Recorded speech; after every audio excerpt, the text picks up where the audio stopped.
Украин улсын зүгээс хийж байгаа дроны дайралтуудын улмаас дэлхийн хамгийн том эрчим хүчний газрын тос олборлогч Оросын холбооны улс бол өөрийнх нь дотоодын хэрэгцээг хангаж чадхааргүй маш их хүнд ноцтой байдалд ороод байна. За энэ ч утгаараа Оросын холбооны улс нь хөрш зэрэгтэй орших, уламжлалт холбоотон улс болох Казахстан улсаас бол шатхуун авах хүсэлт гаргасан боловч харамсалтай нь одоо бас татгалцсан хариу сонслоо гэдэг ийм мэдээлэл бол олон улсын хэвлэлүүдээр сүүлийн өдрүүдэд бол маш эрчимтэй явж байгаа. Тэгэхээр хойд хуршид болж байгаа энэ бүх эрчим хүчний хямрал, газрын тосны хомсдолтой холбоотой энэ асуудал нь бол дан ганц Оросын холбооны улс гэлтгүүгээр Оросын холбооны улсаас шатхуун авдаг бусад улс орнууд за тэр дундаа Оросын холбооны улсаас 90% хараат байдаг манай Монгол улс ч гэсэн одоо шууд холбоотой юм ноцтой асуудал болж хувирч болсошгүй юм нөхцөл байдал үүсэт байна. За энэ асуудал нь бол мэдээж хэрэг дан ганц одоо иргэний хэрэглээ гэдгээс гадна за улс орны эдийн засаг, улс орны бүхий л одоо эдийн засгийг авч явдаг тэр суурь хөдөлгүүр болох бизнесийн байгууллагуудыг хамрах тийм амин чухал асуудал болж хувирч эхлэт байна. Тэгэхээр одоо болж байгаа үйл явдлаас ерөнхийдөө олон жилийн турш үргэлжилж байгаа Орос Украины дайн цоо шин шатанд гарч байгаа гэж бол харж болохоор байна. Украины талаас фронтын шугам цохилт өгөхөөс илүүтэйгээр Оросын холбооны улсын эдийн засгийн гол судас болох газрын тос боловсруулах үйлдвэрүүд рүү алсын тусгалтай дроноор цохилт өгч эхэлсэн нь нөхцөл байдлыг бол огцон өөрчлөөд байна. Оросын Европын хэсэгт байрлах томоохон үйлдвэрүүд дараалан дэлбэрч үйл ажиллагаанууд нь доголдсноор тус улсын дотоодын шатхуун үйлдвэрлэл огцсон буурч газрын тосоор баян гүрэн өөрөө гинтийн хомсдолд оржээ. Үйлдвэрүүдийн гарцсан муудаж газар тариалан хийгээд байлдааны ажиллагааны шатхууны хэрэгцээ өсснөөр Оросын дотоод зах зээлд шатхууны үн тэнгэрт хадаж нийгмийн бухимдал үүсэх эрсдэлтэй нүүр тулсан бодит үнэн байдалтай байна. Энэхүү эдийн засгийн хямралаас сэргийлэхийн тулд Оросын холбооны улсын засгийн газар авто бензин болон дизель түлшний экспортод түр хугацааны хязгаарлалт тогтоож эхлээд өөрсдийгөө дараа нь гадаад зах зээлийг гэсэн бодлогод шилжихээс өөр аргагүй байдалд орсноо дэлхийн нийтэд нээлттэй зарласан. Дотоодын хомсдлоо давахын тулд тэд Евразийн эдийн засгийн холбооны гишүүн хөрш Казахстан улсаас шатхуун нийлүүлэх эсвэл стратегийн нөөцөөс хуваалцах хүсэлт гаргав. Мөн энэ үйл явдал нь бодит байдал дээр Оросын холбооны улсаас шатхууны 90% хамааралтай байдаг манай улсч гэсэн яг л хоолойд тулгсан хутга мэт маш аюултай нөхцөл байдлыг үүсгэж магадгүй болоод байгааг хүн бүхэн ойлгож байгаа байхаа. Хэдийгээр Оросын холбооны улс экспортоо хязгаарлахдаа засгийн газар хоорондын гэрээтэй орнууд буюу Монгол зэрэг улсуудыг энэхүү хоригоос чөлөөлнө хэмээн цаасан дээр мэдэгддэг боловч бодит амьдрал дээр физик хомсдол үүсэх эрсдэл маш өндөр хэвээр байгаа учраас монголчууд бид маш эмзэг цаг үед тулж ирээд байна. Тэгэхээр өнөөдрийн дугаараар Украины зүгээс тулааны тактика хэрхэн өөрчилж байгаа талаар мөн энэхүү өөрчлөлт нь Оросын холбооны улсын эдийн засагт ямар хүчтэй цохилт өгч байгаа. Энэ цохилтын дам нөлөө манай улсыг ч тун хүндхэн байдалд оруулж байгаа бодит үнэн болон Казахстан улсад яг юу болоод өнгөрсөн талаар өнөөдрийн дугаараар нэлээд дэлгэрэнгүй ярих болно. Тэгэхээр манай өнөөдрийн дугаарын хамтран ажиллагч байгууллагаар BGM Asset Management хөрөнгө оруулалтын компани хамтран ажиллаж байна.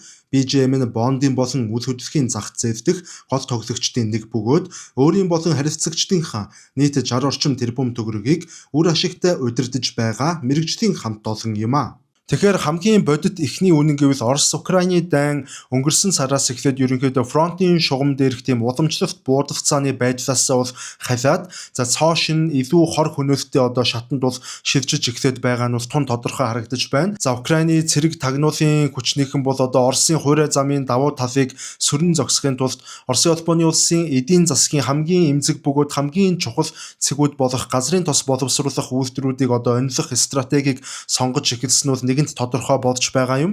За сүүлийн саруудад бол одоо хэдэн зуун километрийн цаанаас хөрсөн тийм алсын тусгалтай өндөр технологийн камиказе дронууд Оросын агаарын довтолгооноос хамгаалах системүүдийг маш амжилттайгаар нэвтлэн өнгөрч Оросын холбооны улсын баруун хэсэгт байрлах эрчим хүчний томоохон байгууламжуудад бол ээлж дараалсан маш ноцтой цохилт одоо өгч эхлээд байгаа юм а. Оросын холбооны улсын Рязань, Нижний Новгород болон Самара зэрэг газрын тосны салбарын зүрх болсон бүс нутгууд ажилтгууд дахь үйлдвэрүүд ээж дараалан галт автаж олон өдрийн турш унтрааж дийлэхгүй аврах том галт төмрүүд дэгдсэн нь нөхцөл байдлыг оронгоор нь эргүүлсэн.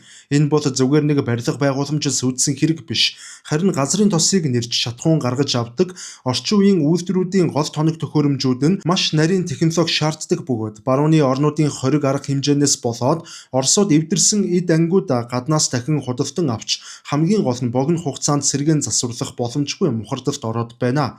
Улмаар үйлдвэрүүд бүрэн хүчин чадлаараа ажиллаж чадахгүй турч зарим нь бүр үйл ажиллагаагаа тодорхойгүй хугацаагаар бүрэн зогсооход хүрээд байна. Үүний үр дүнд дэлхийн зах зээлийг газрын тосоор хангадаг, эрчим хүчний супер гүрэн гэгддэг Орос улсын дотоодын шатхуун үйлдвэрлэл хэдхэн 7 хоногийн дотор огцсон буурч бензин болон дизель түлшний гарц тасалдаж эхлэв.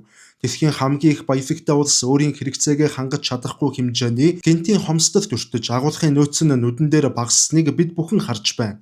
Оросын холбооны улс нь энэ явдлын улмаас дан ганц дотоодын хомсдолд орохоос гадна фронт руу илгээх цэргийн техникийн шатхууныхан хэрэгцээг хүртэл хангахад томоохон асуудал үүсч Кремлийн удирдлагуудын хувьд энэ нь хамгийн том толгой өвдсөн асуудал болж улмаар хөрш орнуудыг ч гэсэн тэдгээрийн дунд хамгийн эмзэг бүс болох Монгол улсыг ч гэсэн хамарсан эдийн засгийн гинжин хямралын эхний түгшүүрийн харанга инхүү дэвтэж эхлээд байна. Тэгэхээр Оросын холбооны улсад үйлдвэрийн гарц буурч шатхууны хомсдол нөөц багассан нь бол Орос улсын дотоодын зах зээлд жинхэнэ утгаараа гал дээр тос нэмсэн үйл явдал болж байна гэж харагдаж байна. За нэг талаас Украины фронт руу илгээх цэргийн технологиудын шатхууны хэрэгцээ асар өндөр хэвээр байгаа. За тэгвэл нөгөө талаас Оросын өргөн удам нутаг дэвсгэрт бол газар тариалангийн ажлууд бас эд өрнөж Оросын газар тариалангийн салбарт бол хэдэн зуун мянган тонноор хэмжигдэх тэм дизель түлшний нөөц нэн шаардлагатай болсон ийм эмзэг цаг үедээ энэ бүх үйл явдал Украины дроны дайралтууд давхцаж байгаагаараа өнөөдрийн үүсэт байгаа нөхцөл байдлыг бүр хүндрэлтэй болгож байна гэж ерөнхийдөө харагдаж байна. Шатхууны үнийн өсөлт нь зөвхөн жолооч нарын асуудал биш бөгөөд тээвэр логистикийн зардлыг өсгөж, улмаар хүнсний бүтээгдэхүүн өргөн хэрэглээний барааны үнийг даган хөөрөгдөж, нийгэмд инфляцийн тэсрэлт үүсгэх хамгийн аюултай хүчин зүйлч тоосогддог. Дайны хүнд нөхцөлд ард түмнийхэн дунд эдийн засгийн хямралаас үүдэлтэй бухимдал мөн эсэргүүцэл гаргахыг огтхон ч хүсэхгүй байгаа Оросын холбооны улсын засгийн газар маш хатуу бөгөөд шийдэмгий арга хэмжээ авахаас өөр гарцгүй болж байна. Тэд улс төрийн болон нийгмийн тогтвортой байдлаа хадгалж үлдэхийн тулд эхлээд өөрсдийгөө дараа нь бусдыг их бодлоход яаралтай шилжиж байгаагаа зарласан. Ингээд Оросын холбооны улсын засгийн газраас автобензин болон дизель түлшний экспортод түр хугацааны хатуу хязгаарлалт хориг тогтоох аль бие усны шийдвэр гаргасан. Энэхүү экспортын хавт нь Оросын нефт үйлдвэрлэгчдийг гадагшаа өндөр үнээр шатхуун зарахыг нь хориглож зөвхөн дотоодын зах зээлдээ нийлүүлэхийг албадсан хэрэг гэж ойлгож болно. Үүний үр дүнд Оросын дотоод дахь шатхууны үнийн өсөлт түр хугацаанд саарч хямралыг намжаад чадсан боловч энэ шийдвэр нь тэдний хямд шатхуунаас гүн хамааралтай амьдардаг гадны орнууд тэр дундаа хөрш цэргэлтэй улсуудын хувьд жинхэнэ хүчтэй цохилт болон хувирав. Оросын экспортын крант хаагдахтай зэрэгцсэн олон улсын зах зээл дээр шатхууны нийлүүлэлтийн гинжин хэлхээ тасалдаж тэднээс хараат орнууд гинтийн шоконд орох бүрэн боломж нэгдэж байна. Гэхдээ энд нэг зүйлийг онцлон хэлэхэд Оросын холбооны улсын зөвхөн засгийн газар хоорондын гэрээтэй цөөн хэдэн орныг энэхүү хоригоос үг дуугүй чөлөөлөхөө мэдэгдсэн. Эдгээр орнуудын тоонд мэдээж Монгол улс багтаж байгаа. Гэхдээ энэ нь ч яг ч манай улсад бас найдвартай баталгаа болж чадахгүй. Яагаад найдвартай баталгаа болж чадахгүй гэдэг талаар үргэлжлүүлээд дэлгэрэнгүй ярих болно. Дотоодын шатхууны хомсдлын асуудлыг даван туулахын тулд Оросын холбооны улс нь гадаад ертөнцөөс тэр дундаа хамгийн ойрын холбоотон болох хөрш орнуудаасаа бол тусламж хамгийн түрүүнд ирж хайж эхэлсэн. Тэдний хамгийн эхний бөгөөд хамгийн гол найдвар нь бол Евразийн эдийн засгийн холбооны гишүүн орон олон жилийн турш эдийн засаг болон улс төрийн маш гүн гүнзгий холбоотой маш ойрын түншүүд байж ирсэн Казахстан улс болж таарсан. Оросын засгийн газар Казахстанаас бол 100 мянган тонн автобензинийг стратегийн нөөц бүрдүүлэх, мөн дотоодын зах зээлд үүссэн тэр бүх цорхойг нөхөх зорилгоор шаардлагатай үед Оросын холбооны улсад нийлүүлэх ийм албан бус хүсэлтийг бол тавьсан. Гэсэн ч энэ хүсэлтийн хариуд төсөөлөөгүй үйл явдал болж Казахстаны зүгээс огтхон ч төсөөлөөгүй хариуг Оросын холбооны улсын талд өгсөн юм а. Оросуудын хувьд энэ нь маш энгийн бөгөөд холбоотон орны хувьд зайлшгүй туслах ёстой ах トゥ угийн хэвсэл мэт санагдаж байв. Гэвч энэ үйл явдал нь пост зөвлөлтийн орнуудын геополитикийн харилцаанд нэгэнт маш том ан цав үүссэнийг харуулсан үйл явдал болов. Казахстан улсын зүгээс Оростой харилцах уламжлалт харилцаагаа төр хойшин тавьж, Оросын энэхүү хүсэлтээс эвдгээр гэхдээ маш хатуугаар шууд татгалцсан хариу өгөв. Казахстаны энэхүү гинтийн татгалцал нь үндсэн хоёр том шалтгаантай гэж дүгнэж байна.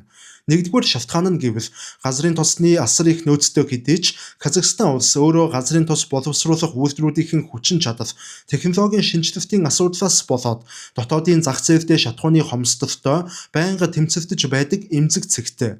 Ялангуяа тариалалтын үеэр тэд өөрсдийн ард иргэд хөдөө аж ахуйн салбараа шатхуунаар арай ядан хангадаг тул заримдаа өөрсдөө хүртэл экспортын хориг тогтооход хүрдэг.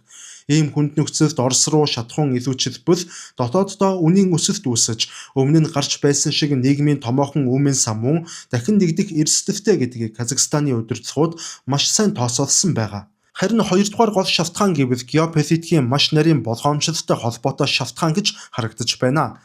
Орос Украины дан эхэлснээс хойш Казахстан улс барууны орнуудын хориг арга хэмжээнд өртгөөс болгоомжилж, гадаад бодлогын хувьд төвийг сагсан, бие даасан байр суурь баримтлахыг бүх талаараа хичээж ирсэн.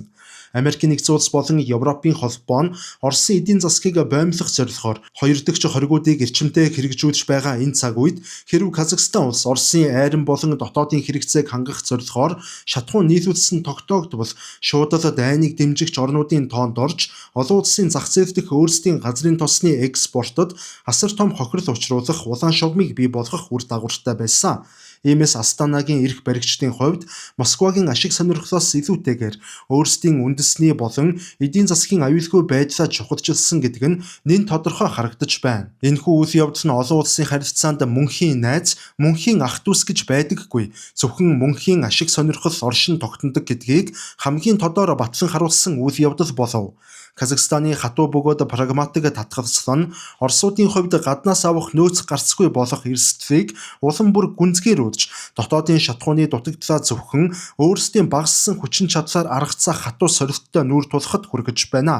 Хамгийн ноцтой нь Оросын хувьд хамгийн ойрын холбоот нь тусламжийн гараас сунгахаас татгалцсан явдал нь тэднийг экспортын крантаа улам бүр чангалахаас өөр аргагүй байдалд түлхэж, улмаар энэхүү хомсдлын хар сүудэр Монгол зэрэг Оросоос 90-с дээш хувийн хараат орнууд руу ямар ч хаалт саадгүйгээр нөмрөн орж ирэх замыг нь тэгшилж өгч магадгүй үйл явдал болоод байна. Үндэснийх баяр наадмыг тохиолдуулан үндэсний үйлдвэрлэгч Багро брэнд маань орон даяар яг үйлдвэрийн үнээрээ худалдаалагдаж эхэлсэн гэдэг таатай мэдээг дуулгахад бол маш их таатай байна. Та Монгол орныхон айлч цэгээс хүссэн дэлгүүрээс Багро брэндийн бүтээгдэхүүнийг яг үйлдвэрийн үнээр нь худалдан авах боломж бол нээлттэй болж байгаа гэсэн үг. Хамгийн гол нь дахиад давтан хэлэхэд айлч дэлгүүрээс яг ижилхэн хямд үнээр авах боломжтой болсон юм шүү.